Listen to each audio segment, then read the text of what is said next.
Usha medical education में आपका स्वागत है। आज से किसी बच्चे के डिमांड के कारण कई बच्चों ने लिखा है मेनिंजाइटिस कम से कम आप बताएं। तो आज मेनिंजाइटिस का टॉपिक आपके सामने डिस्कशन करने जा रही हैं। क्या होता है मेनिंजाइटिस? ये हमारा ब्रेन होता है। ब्रेन के ऊपर की जो लेयर होती है, एक जो पहले स्कल बोन में ब्रेन हमारा कवर होता है, स्कल बोन से प्रोटेक्टेड होता है। उसके नीचे हमारी मेनिंजेस की लेयर होती है जो ब्रेन को कवर करती है।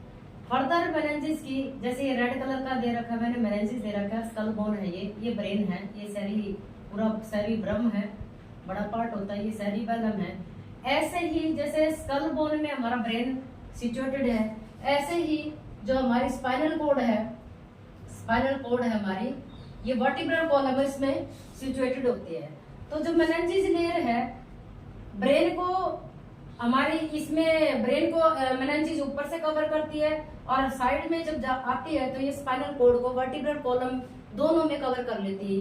यानी ब्रेन, जो सेंट्रल नर्वस सिस्टम है, ब्रेन और स्पाइनल कोड दोनों हमारे मेनिंजेस के द्वारा कवरिंग लेयर के अंदर प्रोटेक्टेड होते हैं। अब यदि हम देखा जाए मेनिंजेस के आगे फर्दर 3 लेयरें होती हैं, जैसे ड्यूरामेटर, अरेक्नॉइड मैटर और पायामेटर। आउटर लेयर है ये ड्यूरामेटर, और अरेक्नॉइड मिडल लेयर है, और पायामेटर इंटरनल लेयर है। अब ड्यूरामेटर और अरेक्नॉइड के बीच में एक स्पेस होता है जिसको सबड्यूरल स्पेस बोलते हैं।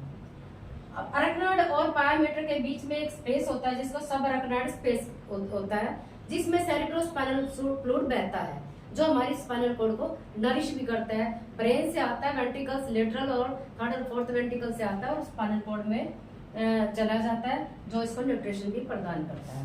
अब मेनिंजाइटिस क्या है? मेनिंजाइटिस एक इन्फ्लेमेशन है मेनिंजेस लेयर की। कई कारणों से हो सकती है वो।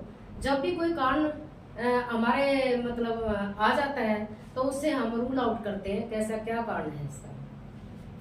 मेनिंजाइटिस को हम न्यूरोलॉजिकल सिंड्रोम के नाम से भी जान सकते हैं। इसके टाइप होती है, 5 टाइप होती हैं। जैसे सबसे पहले पायोजेनिक मेनिंजाइटिस। पायोजेनिक का मतलब है यदि हर्पस इन्फ्लुएंजा या ई कोलाई या ओटाइटिस मीडिया, जो सेक्रेटरी ओटाइटिस मीडिया है, तो या साइनोसाइटिस है, ऐसी कोई इन्फ्लेमेशन जब भी होती है तो जो वहां से जो सक्रीशन है वो पस के रूप में कलेक्शन हो जाती है और पायोजेनिक मेनिंजाइटिस हो जाता है। जैसे नाम से है पायोजेनिक, ठीक है। हर्पस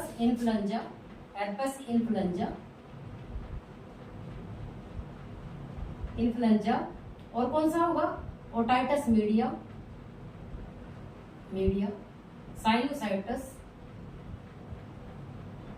और ये इस टाइप के मतलब जो भी इन्फेक्शन होता है तो ये हमारे को पायोजेनिक मेनिंजाइटिस कॉज करती है और ब्रेन के लेयर में सूजन हो जाती है जो ब्रेन को अफेक्टेड करेगी। दूसरा हमारा ट्यूबरकल मेनिंजाइटिस। ट्यूबरकल में क्या होता है? सबसे पहले पेशेंट को हेडेक होगी। हेडेक होने के साथ साथ जो ये गर्दन है इसकी, ये नेक स्टिफनेस होगी, नी है उसके घुटने हैं जो वो भी स्टिफ हो जाएंगे, फीवर उसको होगा। यदि हम गर्दन को ऐसे उठाएंगे ऊपर की तरफ तो बड़ा अकड़ाव महसूस करेगा। तो समझ लो ये ट्यूबरकुलर मेनिंजाइटिस के साइन होते हैं। इसमें माइकोबैक्टीरियम ट्यूबरकुलोसिस के बैक्टीरिया एंटर कर जाते हैं ब्लड स्ट्रीम के थ्रू और ट्यूबरकुलर मेनिंजाइटिस कर देते हैं, जो कि बहुत ही कॉमन है। जब हम लंबर पंक्चर करते हैं तो जब लंबर पंक्चर हम करेंगे तो जो हमारे लंबर पंक्चर के थ्रू जो फ्लूइड आएगा, ये सब सेरेब्रोस्पाइनल फ्लूइड, वो हमेशा बूंद बूंद करके आता है, क्लियर आता है। लेकिन यहाँ पे क्या होगा, ये गाढ़ा भी होगा और स्पीड से आएगा। तो हम उस टाइम लंबर पंक्चर करेंगे तो फ्लूइड ले लेते हैं, एग्जाम्पल लेबोरेटरी में इसको भेज देंगे एग्जामिनेशन के लिए। यदि ऐसा कुछ लगता है, साइन सिम्टम ऐसे क्लाउडी टाइप के दिखते हैं, तो हमसे उसके लंबर पंक्चर के थ्रू इंजेक्टेबल मेडिसिन भी दे देते हैं, जैसे सी पेनिसिलिन दे दिया या कुछ ऐसी मेडिसिन दे देते हैं जिससे ब्रेन पे सीधा इफेक्ट करे। तीसरा वायरल मेनिंजाइटिस। वायरल मेनिंजाइटिस ये खासतौर पे बच्चों में होता है, और फंगल मेनिंजाइटिस ये बच्चों में होता है। और वायरल से क्या होता है, जैसे कोविड-19 भी वायरल का है।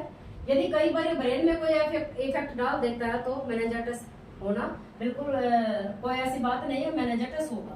सिफिलिटिक मेनिंजाइटिस क्या, जब गर्भवती माँ को सिफिलिस होती है और उसको पता नहीं लगता, लेकिन जब वो पता लगता है जब तक तो उसके एडवांस स्टेज में ग्रेविड यूट्रस यानी बच्चा बहुत ज्यादा माँ के पेट के अंदर हो जाएगा बड़ा, तो जब बच्चा पैदा होगा तो सिफिलिटिक, माँ को सिफिलिस थी, बच्चे को ट्रांसफर कर जाएगी प्लेसेंटा के थ्रू, तो बच्चे को सिफिलिस होगी। सिफिलिस की वजह से एक इन्फेक्शन है ये भी हमारा ईडीआरएल का और एसटीडी का। तो क्या होगा उसमें ब्रेन में उसके सिफिलिटिक मेनिंजाइटिस के साइन सिम्टम अपीयर होंगे, जो कि ट्रीट कराना बहुत जरूरी है। अब फंगल मेनिंजाइटिस क्या होता है? फंगस होता है कैंडिडा एल्बिसेंस से, रेयर होता है लेकिन खासतौर पे बच्चों में होता है। जो प्रीटर्म बच्चे होते हैं उनमें खासतौर पे, या लो बर्थ वेट के बच्चे होते हैं उन बच्चों में खासतौर पे होता है, या नवजात जो अभी पैदा हुए हैं, तो उस टाइम में फंगल इन्फेक्शन किसी भी मतलब हमारे ट्रेंड पर्सन जो मान लो एसेप्टिक टेक्निक यूज नहीं किए तो कई बार फंगल इन्फेक्शन हो सकता है। अब इसमें क्या होता है, साइन सिम्टम क्या होते हैं? जैसे हेडेक होती है, फीवर होता है, नेक स्टिफनेस होती है, और कई बार पेशेंट कोमा में भी चला जाता है, बहुत ज्यादा सीवियरिटी होती है, इग्नोरेंस हम जब करते हैं तो ट्यूबरकल मेनिंजाइटिस के साइन हो सकते हैं। अल्टर्ड कॉन्शियसनेस, पेशेंट को आधा तो ये रहेगा हॉस्पिटल में मैं कहाँ हूँ ये नहीं पता, कॉन्शियस में भी रहेगा और बैकी बातें करेगा। कन्वल्सन्स भी आ सकते हैं, दौरे आ सकते हैं, किसमें आ सकते हैं? पायोजेनिक में भी आ सकते हैं, और यदि बैक्टीरियल इन्फेक्शन होगा तो भी आ सकते हैं। कर्निंग साइन सबसे बड़ा साइन है मेनिंजाइटिस का, जिससे हम पता लगा सकते हैं। कर्निंग का मतलब है ये गर्दन है, जब पेशेंट लेटा होता है स्पाइनी पोजीशन में, जब हम गर्दन को ऐसे उठाएंगे तो उसकी गर्दन बड़ी अकड़ाव में होगी। वैसे तो ढीली गर्दन होती है लेकिन बहुत अकड़ाव में होगी, तो इसको हम कर्निंग साइन कहते हैं। पेशेंट को फीवर हो सकता है, बेचैनी हो सकती है, उसको फीवर के साथ साथ पसीना आएगा, और सारे साइन सिम्टम फीवर के इसमें आ जाएंगे।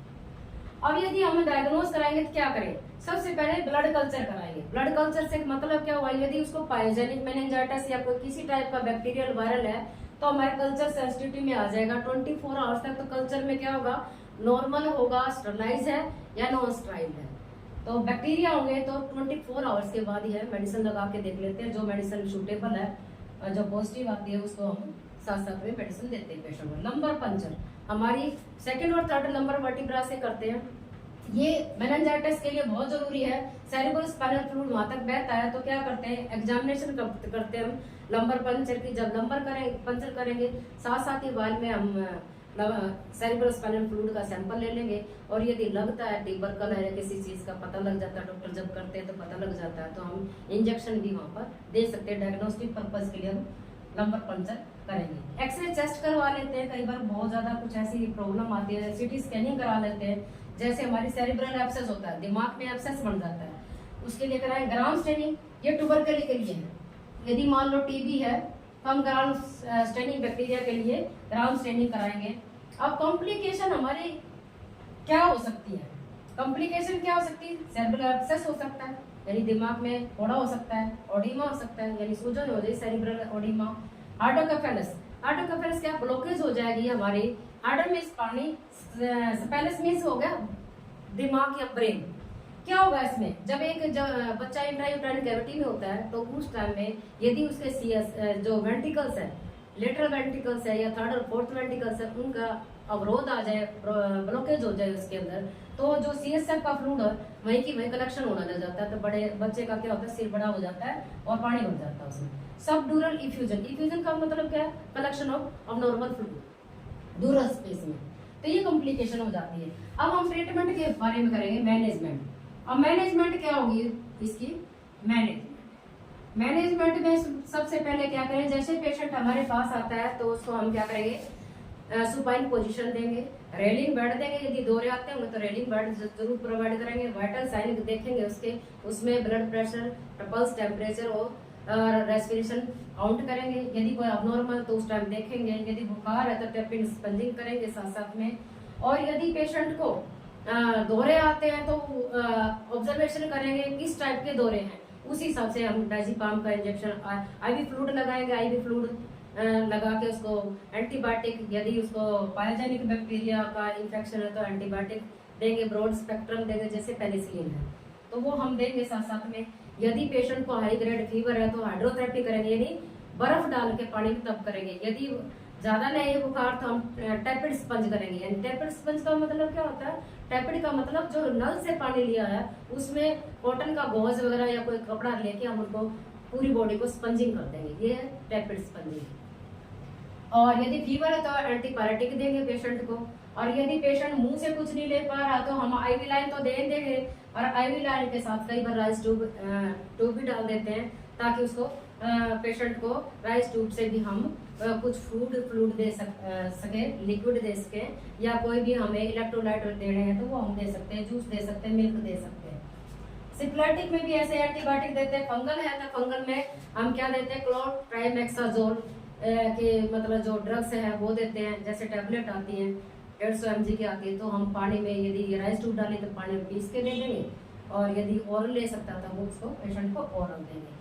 और उसकी सभी साइन सिम्टम का ध्यान रखें, लेबोरेटरी टेस्ट कराएंगे, टेस्ट में कोई भी डिफिकल्टी आती है तो उसको हम ध्यान में रखेंगे, और क्लोज ऑब्जर्वेशन में रखेंगे। इनटेक आउटपुट चार्ट मेंटेन करेंगे, यूरिन आउटपुट चार्ट मेंटेन करेंगे पेशेंट का।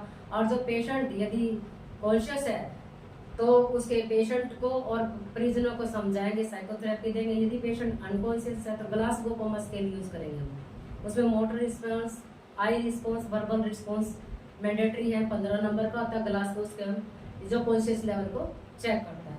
ये सब कुछ हम करने के बाद पेशेंट को एंटीबायोटिक देंगे, एंटीपायरेटिक देंगे। जैसे जैसे सिचुएशन आती है डेली हम ऑरल केयर करेंगे, उसकी स्पंजिंग करेंगे, ताकि पेशेंट हमारा बिल्कुल ही ठीक से होके जा सके। और उसको जब डिस्चार्ज पेशेंट होता है तो उसको फॉलो केयर के लिए बुलाएंगे, क्योंकि कई बार दिमाग का ब्रेन का काम है। ब्रेन में यदि ऐसी कोई प्रॉब्लम आती है, जैसे ओडिमा हो जाता है, तो कई दिन तक लगातार ट्रीटमेंट चलता है, उसके लिए हमें ध्यान रखना चाहिए। और पेशेंट की लुक आफ्टर क्लोज ऑब्जर्वेशन में करेंगे, और लाइट भी उसकी डिम रखें, क्योंकि पेशेंट को फोटोग्राफिया में काफ़ी चांस हो जाते हैं, और उससे बचने के लिए हमें डिम लाइट, विजिटर्स को कम से कम आने देंगे, ताकि कोई इन्फेक्शन उसको दोबारा से सेकेंडरी इन्फेक्शन, नोसोकोमिकल इन्फेक्शन जो हॉस्पिटल में होता है वो ना हो सके। और जो भी नर्सेज जाती हैं वो अपनी बैरियर नर्सिंग का यूज़ करेंगी, और आइसोलेशन पेशेंट की कर देंगे साथ साथ में। और रिटर्न कंसेंट की जरूरत पड़ती है सीवियर कंडीशन, यदि सीरियस कंडीशन पेशेंट की तो वो भी करते हैं हम साथ साथ। डॉक्यूमेंटेशन अच्छी तरह से करेंगे। जब भी डॉक्टर राउंड पे आते हैं, कोई नई चीज़ उनको मतलब कोई वॉमिट की जाती है या कुछ ऐड की जाती है, उनको फॉलो अप करेंगे। ऐसे पेशेंट को हम अच्छी तरह से ध्यान से केयर करके, और जब डिस्चार्ज पेशेंट होता है तो उसको हेल्थ एजुकेशन और काउंसलिंग देके उसको भेजेंगे, ताकि अगली बार ऐसा कोई पेशेंट दिक्कत में ना आ सके। अगर आपको यदि ये वीडियो अच्छी लगी है तो लाइक करें, सब्सक्राइब करें, और बेल आइकन को दबाएं, ताकि अगली जो भी कोई वीडियो आती है तुरंत प्रभाव से आपके पास पहुंच सके। और आपको ये टॉपिक अच्छा लगा तो कमेंट्स में लिखिए, ताकि नेक्स्ट कोई भी आपकी डिमांड के अनुसार कोई टॉपिक है तो मैं बना सकूँ, जैसे मैंने जाटा सभी बनाया। Thank you.